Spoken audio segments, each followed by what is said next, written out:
to be around the guys and get together, kind of build that camaraderie, that was great. And then as far as the football aspect of it, I think being a lot of new players, a new system, everyone trying to learn it, I think it was a good kind of midway point between the last mini camp and training camp to just kind of have a refresher.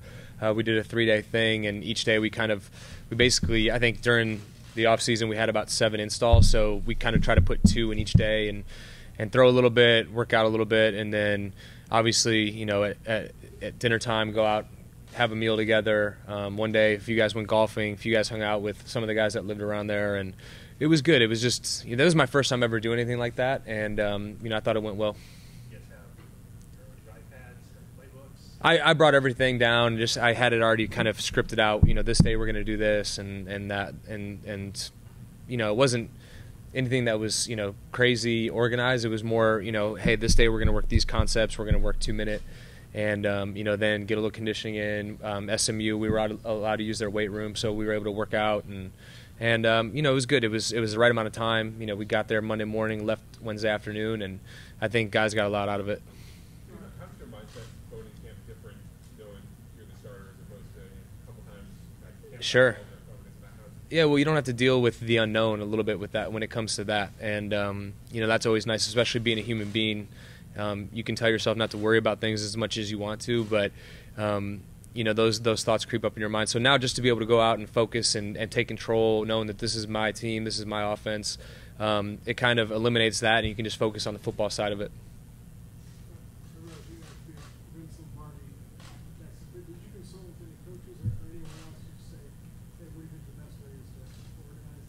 With the Texas stuff? Yeah, I had texted our quarterback coach, and I said, hey, is there anything you guys, saw after you sat down and kind of reevaluated the OTAs, and, is there certain routes you want guys to run, certain concepts to work on? So he definitely helped when it came to that standpoint. But like I said, too, with so many guys, we kind of just wanted to, stay fresh on it. So you go back over almost every install, and maybe you have a guy run a certain route that he might run more than the others. But that was really it.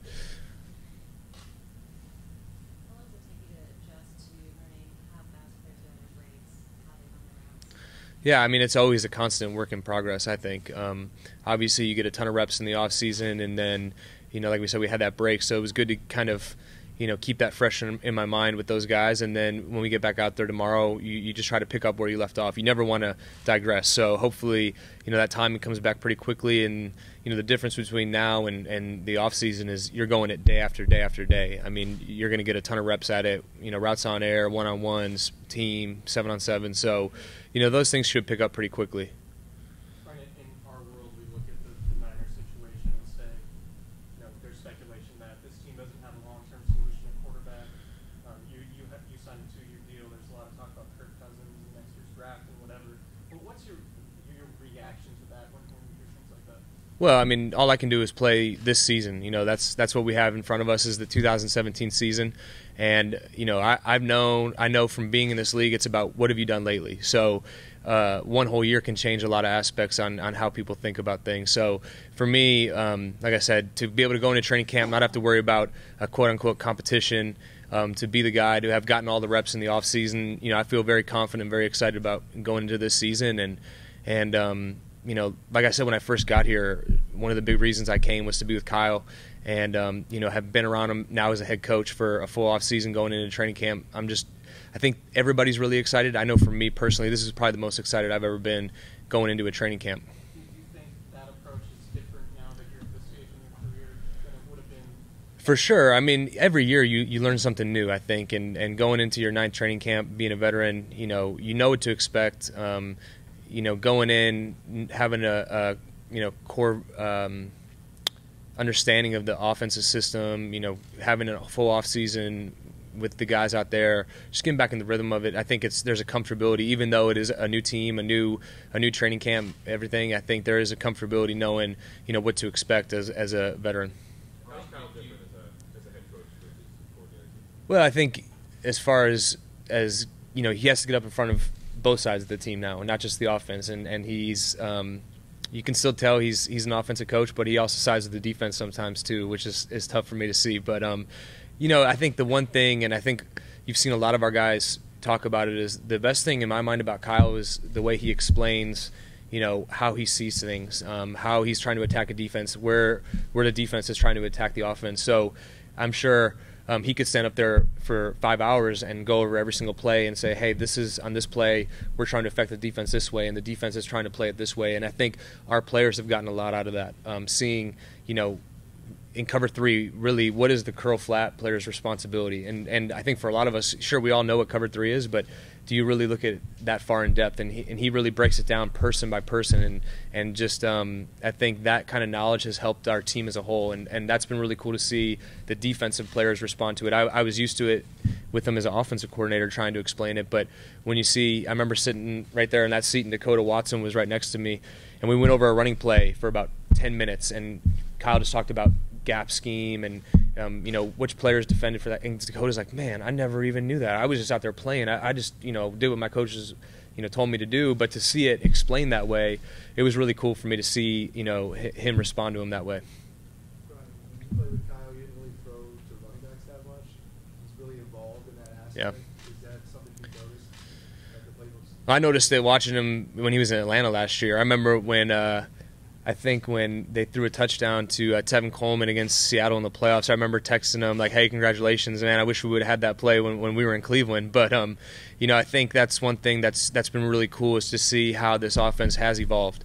And really, I'd played in a similar offense in New England and then in Houston, and in each year, something new evolves. So to play with Kyle back in Cleveland and now with our system here, sure, the core, routes, formations, protections, those are still intact, but there's I think an offense that is going to do well is always evolving to what is going on in the league, and Kyle's definitely been able to do that with obviously getting the backs involved. And I think the backs that we have, signing Juice, a guy who what really label do you give him, guys like that will be really important parts of our offense.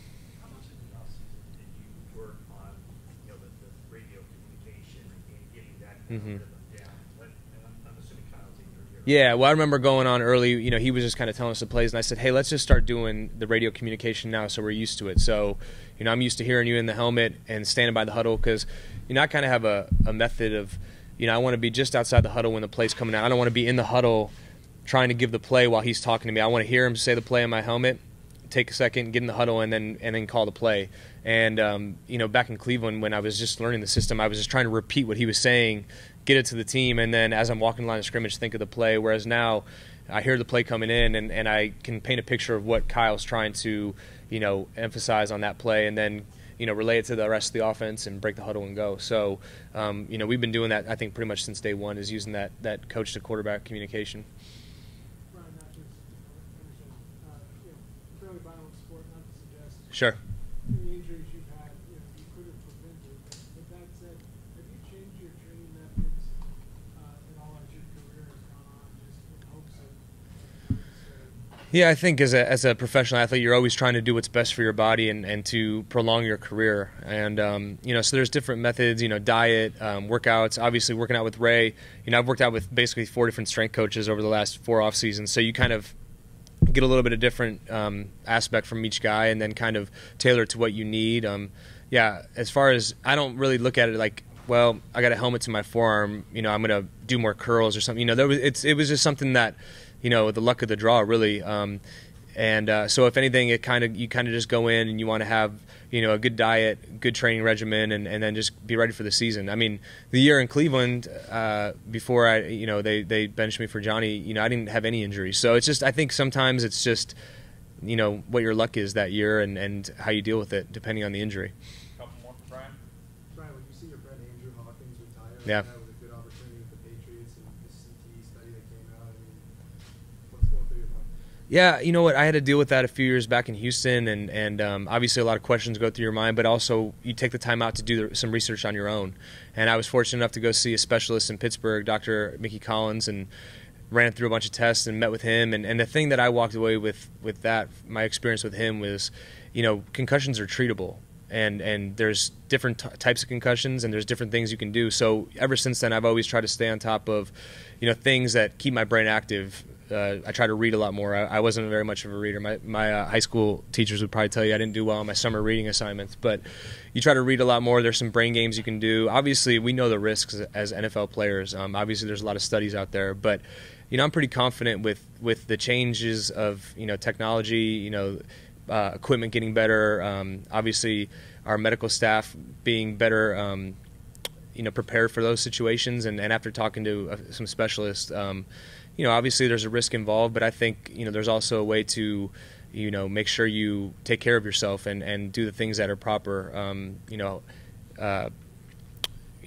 Diet, exercises. You can exercise your brain too. So I think that's something that I've you talked about implementing in your training regimen. There's things that you can do for that too.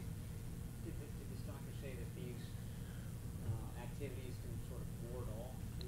Well, I don't know if you'd say that, but it's more like treating. Like if you break an arm, you tear an ACL, you have a rehab for that. So you should do the same for when you have a brain injury, in my opinion. And from my experience, it helped. And thankfully I was able to get through last season with no such injuries. And hopefully you do the same this year. But I think just like any physical injury, when there's an injury to your brain, there's stuff that you need to do to help get back to normal.